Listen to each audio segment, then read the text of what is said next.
4’s hip car. You're gonna get down into an all 4’s position here.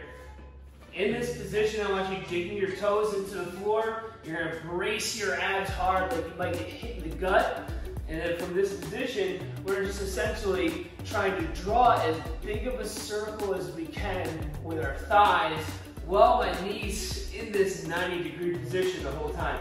So I'm trying to essentially carve out my full range of motion of my hip socket. I'm trying to carve around the edges here without compensating with one end, and I'm trying to do this actively. So you may be able to passively get into this position, but I want you to actively get into this position.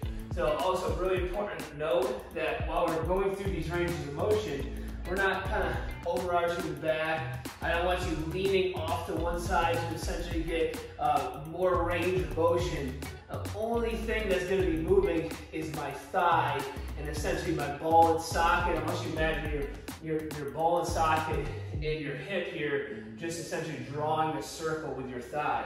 So how that's going to look is abs tight, drive your leg out to the side as far as you can, rotate, drawing a big circle. I'm keeping my knee at 90 degrees. I'll bring it back down. I'm going to go back up into hip extension, trying to put my heel on the wall, and then I'm coming back around essentially in that reverse direction. And that's one rep, and I'll go back around to complete the second rep there. And the whole time, everything's bracing, everything's tight, and essentially just isolating that hip movement.